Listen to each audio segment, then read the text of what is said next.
بسم الله الرحمن الرحيم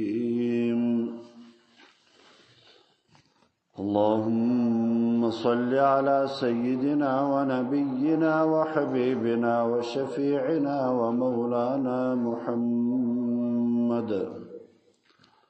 وعلى آله وأصحابه أجمعين بسم الله الرحمن الرحيم يا أيها الذين آمنوا من يرتد منكم عن دينه فسوف يأتي الله بقوم يحبهم ويحبونه أذلة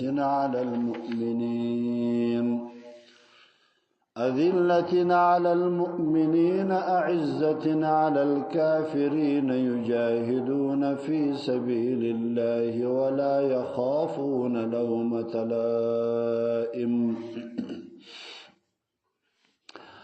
ذلك فضل الله يؤتيه من يشاء والله واسع عليم إنما وليكم الله ورسوله والذين آمنوا الذين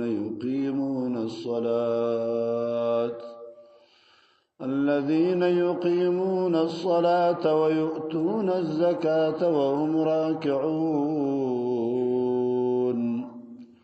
ومن يتول الله ورسوله والذين آمنوا فإن حزب الله هم الغالبون صدق الله العظيم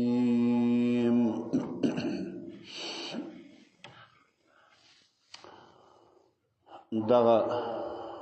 آیاتونه چې دي دا د مرتدینو په باره کې الله جل جلاله نازل کړي دي. مرتدین یا مرتد و هغه سړی ته ویل کیږي یا هغه ښځې ته چې د الله جل جلاله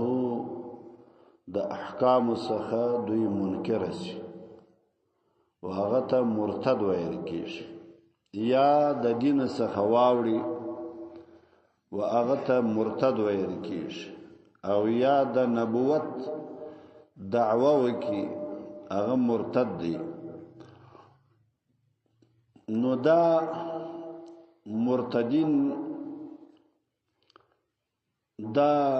د پیغمبر صلی الله علیه وسلم په ژوندون کې چې درې فرقې یا درې ډلې هغه مرتد سوله. یو ډله د مزجح قبیله ورته ویل کېدله. مزجح د عربو او د دوی مشر چې وو هغه ذوالحمار عبهله ابن کعب العنسی و چې دا مشهور په اسود العنسی باندې و. دا د یمن په طرف کې و. اسود العنسی دی په خپل کاهن هم وو. کاهن معنا جادوګر چې ورته وایي. نو د نبوت دعوه وکړه په یمن کې، او دا کوم ښارونه چې ودته نږدې وه پر دې غلبه حاصله کړله. نو د نبوت دعوه وکړه. د وختو کې معاذ ابن جبل رضی الله تعالی عنه دا په یمن کې والی و. پیغمبر علیه الصلاۃ والسلام خط نوشته کې دایا و معاذ ابن جبل رضی الله عنه تولیکلا، او هغه مسلمانان چې په یمن کې د معاذ رضی الله عنه سره و د خط کې داسې ورته ویلي کله امر یې ورته وکړي چې ته خلک باعثه که پر خپل دین باندې او پر دې باندې باعثه کوي چې دغه اسود العنسی سره جنگ وکړي. نو دا خبره ورته وکړه. نو بیا داو چې په دغه مسلمانانو کې د پیروز په نامه باندې یو سړی و، پیروز. نو دغه پیروز دیلمی رضی الله تعالی عنه هغه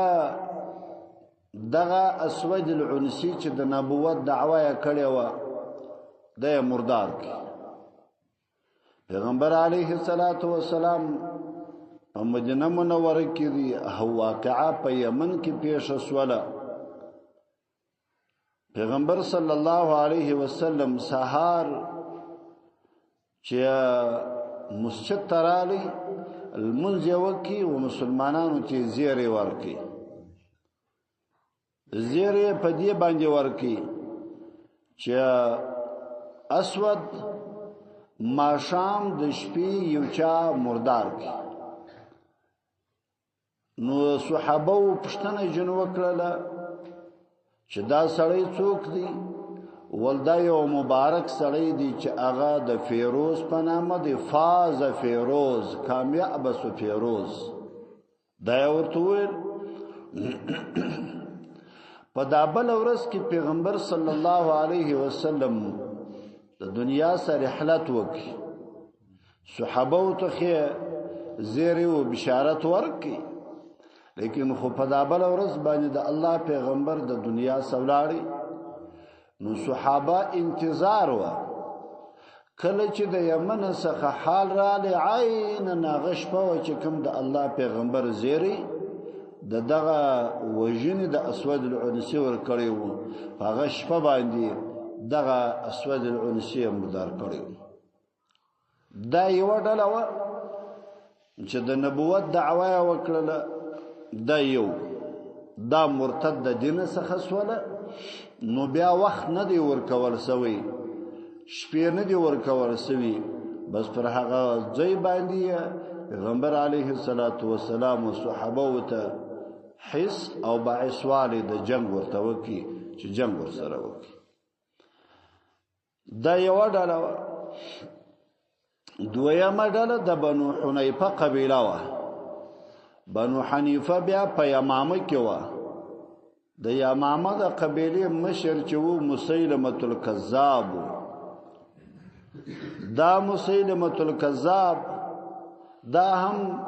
په ژوندون کې د پیغمبر علیه الصلاۃ والسلام د نبوت دعوه وکړه، او دا هم په دې اخرنی کال کې چې کله پیغمبر علیه الصلاۃ والسلام وفاتیږي دغه کال دی. نو معنا دغه واقعات ټول په دې اخیری کال کې او په هغه وخت کې پیښ شوي دي چې د الله پیغمبر نو رحلت ته بنو 2 ورځې و 3 ورځې ورته پاتې دغه واقعات پیښیږي. او ګمان د دې وکي چې خلکو ته دا ویل، اعلان د دې وکي دا مسیلمه الکذاب د یمامی د بنو حنیفه د قبیله ولزا په د نبوت کې د پیغمبر علیه الصلاۃ والسلام سره شریک یم، نعوذ بالله. دا ورته او بیا یو پیغمبر علیه الصلاۃ والسلام ته خط ولیکي، او دا خط د 2 نفرو په لاس باندې ورکي چې دا وروړي و پیغمبر علیه الصلاۃ والسلام ته. هغه قاصدین چراله و پیغمبر علیه الصلاۃ والسلام ته په دې خط کې داله کل سوی و من مسیلمه رسول الله الى محمد رسول الله. د مسیلمه له طرف څخه چې هغه رسول د الله دی، و محمد ته چې رسول الله صلی الله علیه وسلم دی. اما بعد دا خو خبره اوس نو بیان ورته کوي. فإن الأرض نصفها لي ونصفها لك. دا مځکه چې ده نیمه ستا ده نیمه زما ده. پر نیمه باندې به ته خپل د نبوت دعوه کوې، پر نیمه باندې به زه. نو دا خبره ورته وکړله. پیغمبر علیه السلام ته ډیر به انتها درد ورغلی. بیا و دې خلکو ته وویل ول ارمان چې تاسو قاصدین نه وای، قاصد نه وژل کیږي، کني تاسو سرونه به مې د دواړو پرې کړی وای او بیا به مې ته صداغه او داسې سرونه به مو مسلمه ته استولي وای. دا ورسته پیغمبر علیه السلام خط ورته ولیکي. داغه خط پر شا باندې ورته ولیکله وَمِن محمد رسول الله صلى الله عليه وسلم الى مسيلمة الكذاب. د محمد لطرف څخه چې هغه د الله جل جلاله رسول دی او هغه مسیلمه ته چې هغه درواغجن دی په دې خپل خبره کې. کذاب نومې پرکشه شوی. کذاب معنا ډیر درواغجن. او اما بعد فإن الأرض لله يورثها من يشاء من عباده والعاقبة للمتقين. دا مځکه د الله د نستاده نظما ده. یورثها من یشاء، په میراث کې د مځکه ورکی الله چې د چا خوښوي و د الله جل جلاله چې کم سړی خوښوي وغه ته د مځکه ورکوي. او والعاقبة للمتقين، عاقبت چې دی هغه د پاره د متقین او انسانانو دی. د درواغجنو انسانانو د پاره عاقبت نه دی. او په دغه وختو کې مریض پیغمبر صلی الله علیه وسلم اخر دا وختو پیغمبر علیه السلام بیا وفات. چې کله دی وفات شو بیا ابو بکر رضی الله تعالی عنه خالد ابن ولید واستوي و مسیلمه کذاب ته لشکر ور سره کی خلک ور سره کړل. نو بیا دا و چې جنگ وسو. نو بیا دی هلاک سو، دی مردار سو. د هغه وحشی غلام چې هغه مطعم ابن عدی نومیدی وحشی په خپل دغه چې هغه حمزه رضی الله تعالی عنه په شهادت باندې رسولی وو. د هغه په کوشش باندې بیا دا و چې مسیلمه الکذاب د مردار کی. نو دا هم ورسته در پیغمبر علیه السلام د وفات دا واقعا پیښ شوه. او دریم ډله چې و دریم سړی چې د نبوت دعوا یې کړې و هغه د بنو اسد قبیله ورته ویل کېدله. بنو اسد او رئیس او مشر د دوی طلیحه ابن خویلد نومیدی. دغه طلیحه چې و دی مرتد سو، دعوا د نبوت وکړله. په ژوند کې د نبی علیه السلام نو بیا داو چې ابو بکر رضی الله تعالی عنه خالد ابن ولید د بنو اسد و قبیله ته هم شور واستوي. دا توصیه ورته وکړه، هدایت ورته وکړه چې د هغه مسیلمه الکذاب د جنگ څخه خلاصي فورا بزید بنو اسد و قبیله ته. بیا باغه طلیحه ابن خویلد چې د نبوت دعوا کړې ده بیا به دا مرداروي، بیا به دا وجدي. نو بیا دا و چې خالد ابن ولید رضی الله تعالی عنه هغه ولاړی. نو دغه کلی و دغه علاقه سره جنگ وکي. خپل طلیحه هغه جنوت شته دی په دې جنگ کې هغه وت شته دی چې ولاړی و د شام و طرف ته. نو ډیر زمانہ په شام کې وو. بیا برته اسلام راوړي، دوباره اسلام راوړي. نو بیا ډیر ټینګ مسلمان شو. دغه دریم چې دی دا نه دی وجل سوی او دی بیا برته مسلمان سوی دی. پر هغه خپل ارتداد باندې بیا نه دی پاتې سوی. او بعض علما هغه دا ذکر کوي چې بعض قومونه و فصل د نبی علیه السلام دا قومونه هغه مرتدین سره تقریبا و قومه یا وکلی چې هغه مرتد شول. یو قوم هغه د عیینه ابن حسین و چې دا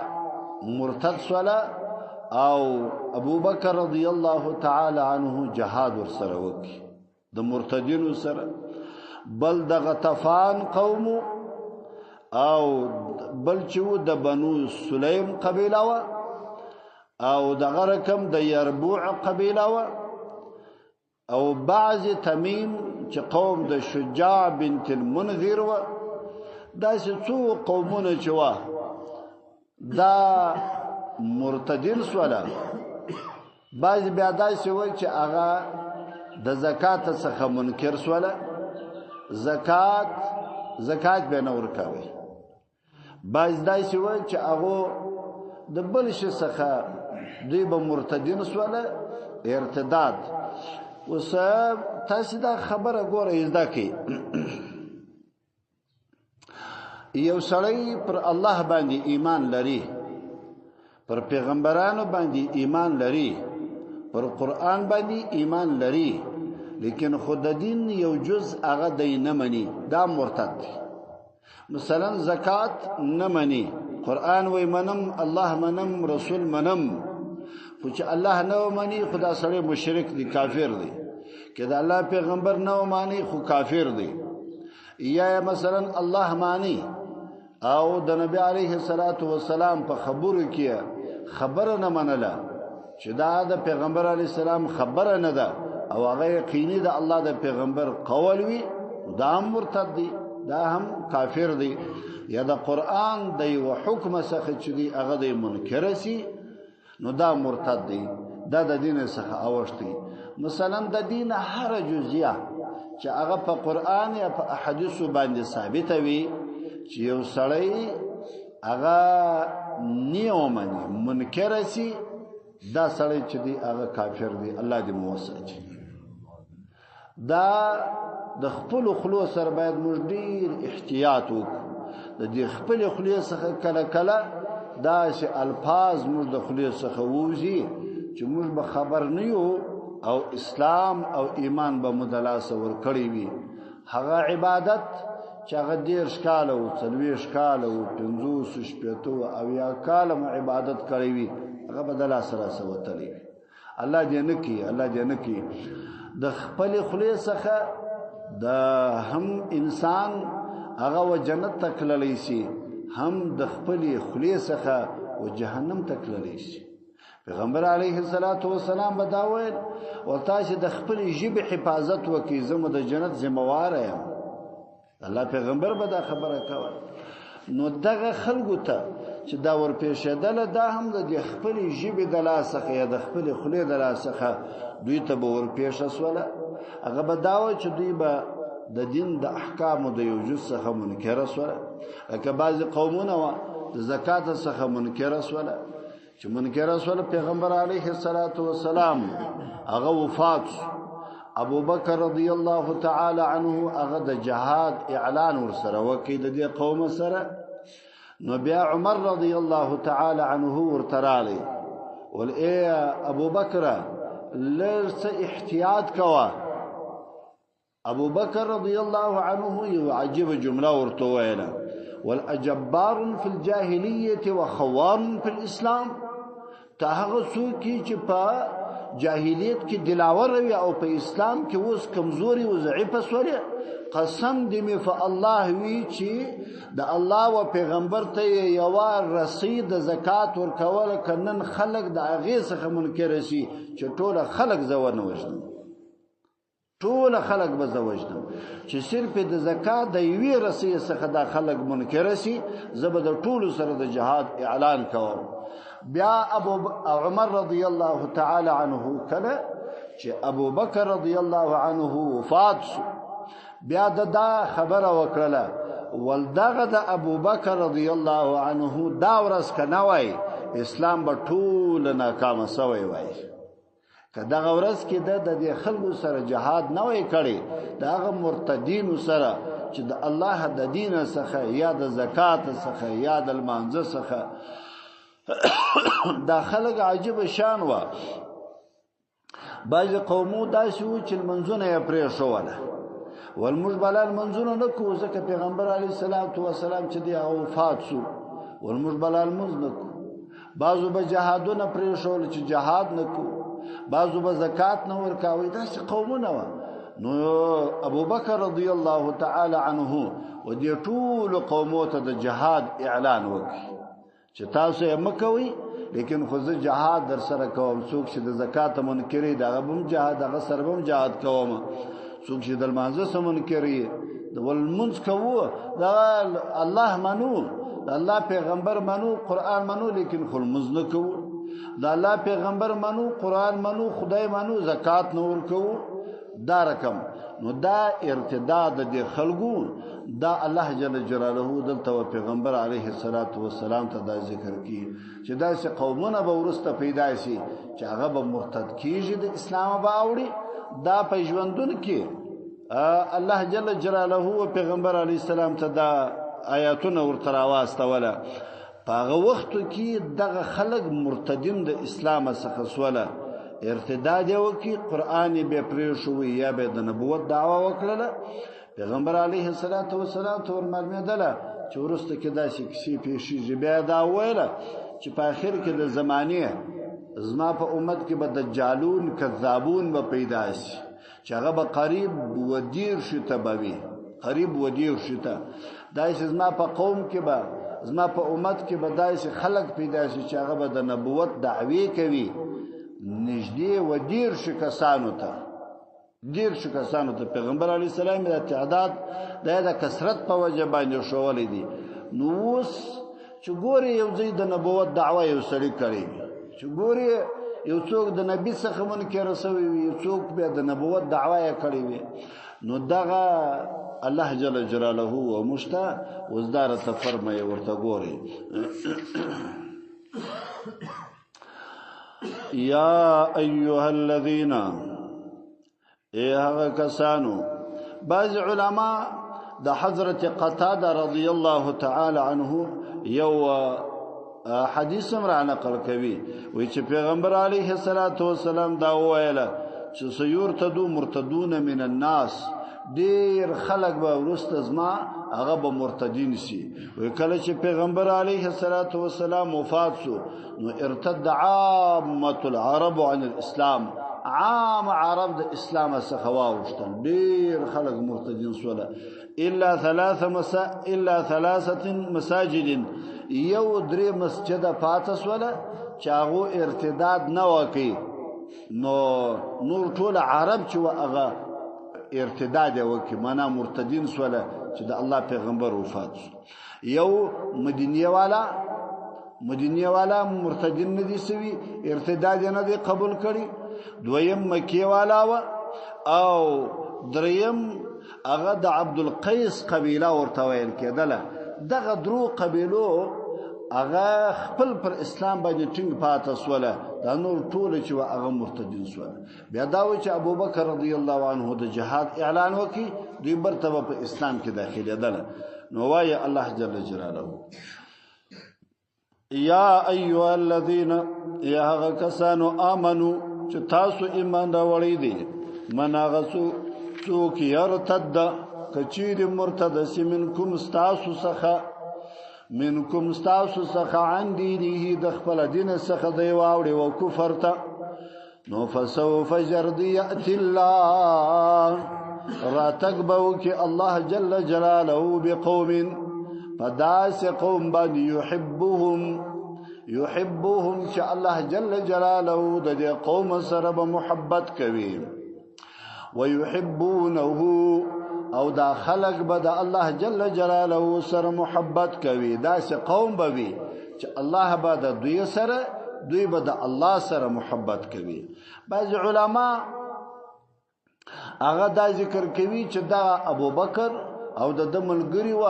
چې هغه جهاد د مرتدینو سره کوي دا خلق نو الله جل جلاله دا ورته وایي چې ګوري ستاسو و ارتداد و غیر ارتداد زما ضرورت نشته ځکه کچیر تاسو د دین څخه واوړي زبده قوم پیدا کی دسه قوم به پیدا کما چې زه محبت سره کوم او هغه زما سره محبت کوي. دا موږ ته وایي چې موږ د ناس خلک یو د موږ د اوس دوره کې چې دا څه مسلمانان وسیږي څه خلک وسیږي الله جل جلاله عام ورتوي ودي خلکو وي کته زما سره محبت کوي کنه کوي نو زه به بیا د قوم پیدا کوم چې هغه زما سره محبت کوي زه به د دوی سره محبت کوم. په دغه ډله کې د الله شمار کی چې الله زموږ سره محبت وکي او موږ د الله سره محبت وکړو. دا قوم د قبیل دا پیغمبر علیه الصلاة والسلام یو د حضرت عمر رضی الله تعالی عنه یو روایت دی. دا یو حدیث راوړي د پیغمبر صلی الله علیه وسلم. ابو بکر رضی الله تعالی عنه چې کله د خلکو سره د جهاد اعلان وکړي د مرتدینو سره ډیر صحابه او بد یوړل منا دا کاریه دا شی مکروه بولی ډیر بد وګڼل چې د مسلمانانو سره نو مرسنګ جهاد وکړي. بیا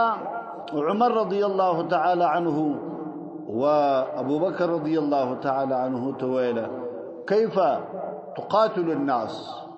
تسنگ دخل سره جنگونه کوي. وقد قال رسول الله صلى الله عليه وسلم او پیغمبر علیه الصلاة والسلام دا حدیث ویری امرت ان اقاتل الناس حتى يقولوا لا اله الا الله. واذا الله پیغمبر خدا ویل چې زه امر سویم د خلکو سره جهاد وکم در هغه وخت پورې چې هغه لا اله الا الله کلمه وایي. فمن قاله فقد عصم مني ماله ونفسه إلا بحقه وحسابه على الله عز وجل. والکچا کلمه وایي نو بس هغه وساتل د وینا د مال د اولاد د کور د ټول وساتل سو د جهاد او د جنگ او د توري څخه وساتل سو مگر نه حساب چي دی هغه پر الله جل جلاله باندې. پیغمبر علیه الصلاة والسلام خدا خبره کړی دا او ته جهاد وسره کوي نو دور تو ویلم لأقاتلن من فرق بين الصلاة والزکات. زبخامخ جنگ کوم د هغه چا سره چې هغه فرق په مابین کې د زکات او د لمانځه کوي چې لمونځ کوي زکات نه ور کوي. یو خبره پدې کې ده یو نور کول د زکاتی منی خې چې پر ما باندې زکات وسته د مال زکات مستا لیکن خو زړه کېږي نه دا ګناکار دی دا ګنای کبیره ده. یو د شوی چې زکات نور کول غسر کې منی نه وای منه زکات غسر کې ستنه په اسلام کې دا سړی مرتد دی کافر دی. نو دا ابو بکر رضی الله عنه تویله زب خامخه جنگ د خلکو سره کوم او هغه داو چې اسلام ته بری ورکی اسلام کامیاب هم سو په جنگ د ابو بکر رضی الله عنه باندې. نو الله جل جلاله فرمایي او دا بدایس خلق به اذلتنا علی المؤمنین اذلتنا علی المؤمنین دوی بډیر رحم دلوي پر مسلمانانو باندې اعزتنا علی الکافرین دوی بډیر شدید به پر کفارو باندې. ګوره دا د مسلمان د صفاتو څخه دی چې خپل په مابین کې به مسلمانان یو د بل به عزت سره ور کوي یو د بل به رحم او شفقت سره کوي او کافر ته چې دی هغه به پسپک نظر باندې ګوري په عزت باندې بنور ته ګوري. ځکه الله جل جلاله دا وی د مؤمن صفت دا دی اذلة علی المؤمنین اعزة علی الکافرین. خپل په مابین کې به رحم او شفقت سره کوي او شدید به وي سخترین به یې پر کفارو باندې. لیکن موږ نن برعکس کار کوو نن هغه کار کوو چې الله نه دی راته ویل موږ دا کوو چې پر مسلمانانو باندې خپل بابایو خروش کوو و کافر ته مسترګې مړې نه ولي اې څو کافر ته نو سویا ترخه خبره لا نسورته کوي چې هغه ټانګو تیارې پلاس کې د چې هغه ارسه پلاس کې دی اغله دی د سپي ژوند پر هغه باندې تیریږي لا هم سترګې و د کافر د مړی نه ودی ولی اسلام چې د خدای د پاره نسو بس هغه کار به ټوله خرافي شي نو دا الله جل جلاله مشتوي چې تاسو به داسې کوي چې خپل په مابین کې به ډېر رحم سره کوي اذلتن علی المؤمنین ډېر رحم دی لبوي دغه قوم چې زی پیدا کوم دا به اذلتن رحم دی لبوي علی المؤمنین پر مؤمنانو باندې او اعزتن او شدید بوي غالب بوي علی الکافرین پر کفارو باندې پیغمبر علیه الصلاۃ والسلام څه فرمایو کل عز ليس من الله فهو ذل هر عزت چې د الله له طرف نه وي هغه ذلالت دی موږ خو د الله سره عزت نه غواړو موږ خو د امریکا او د کافر څخه د اسرائیل او د يهوديانو څخه موږ عزت غواړو کې نه غواړو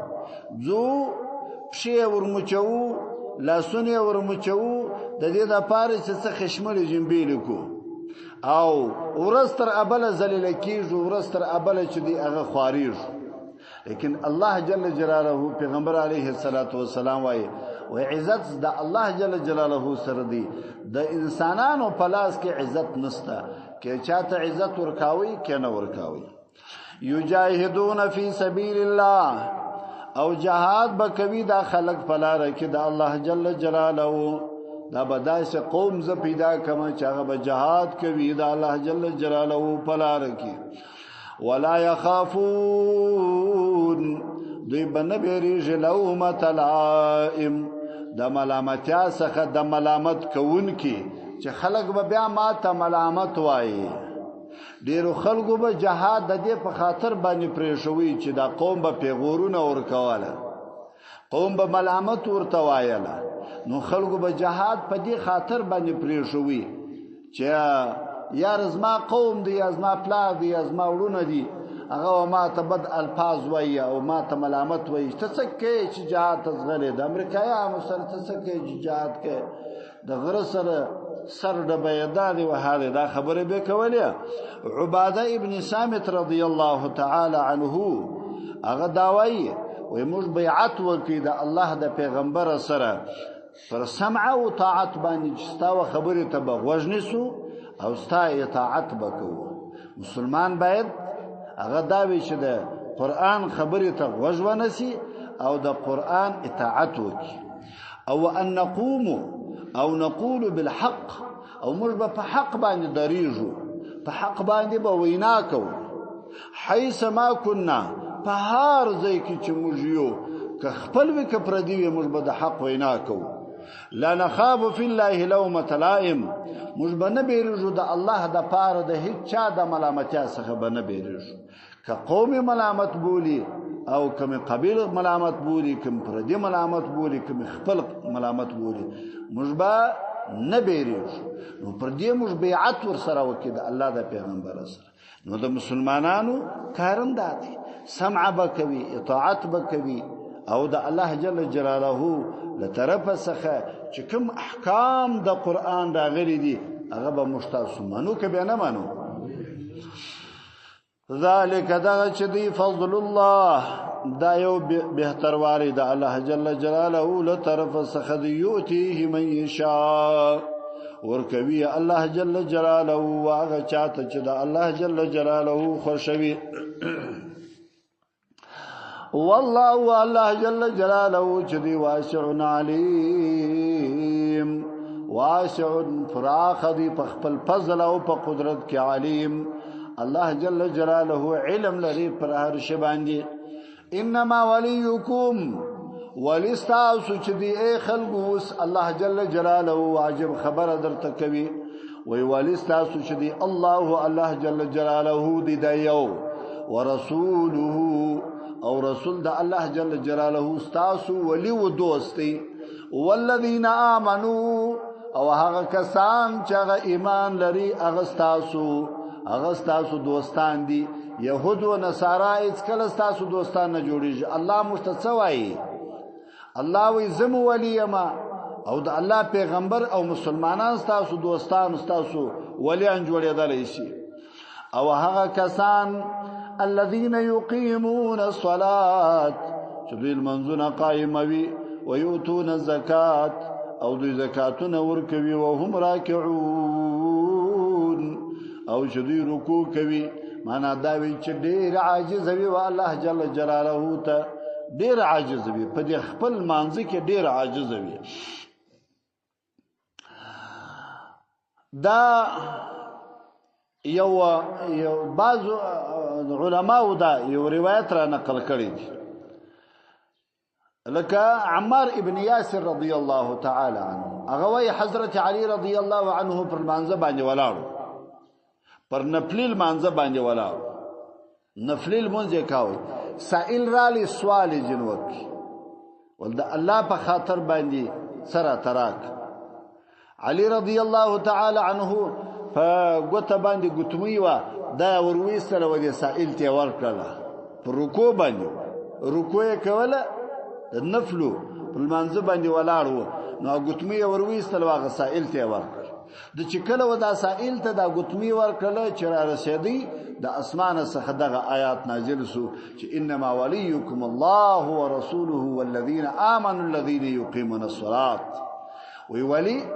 ستاسو چې دی هغه الله دی او د الله پیغمبر دی او مؤمنان دی چې هغه اقامت د منځو کوي او زکاتونه ورکوي دا وایي ومن غسوک يتولى الله ورسوله او هغه څوک چې الله جل جلاله يتولاو کی او رسول د الله يتولاو کی والذین آمنوا او هغه کسان چې هغه مؤمنان وي هغه يتولاو کی نو فإن حزب الله دا ډله د الله جل جلاله سولا نو دا یو لوی لشکر د الله جل جلاله دی فإن حزب الله دا ډله د الله جل جلاله چې د هم دوی الغالبون دوی به همیشه غالب بوي پر ټول دنیا باندې به دغه مسلمانان چې دغه به غالب وي الله دې مو د غلبه په ټول دنیا را نصیب الحمد لله رب العالمين والصلاة والسلام على سيدنا محمد وآله وأصحابه أجمعين اللهم ربنا تقبل منا إنك أنت السميع العليم وتب علينا إنك أنت التواب الرحيم رب اجعلني مقيم الصلاة ومن ذريتي ربنا وتقبل دعاء ربنا اغفر لي ولوالدي وللمؤمنين يوم يقوم الحساب وصلى الله تعالى على خير خلقه محمد وآله وصحبه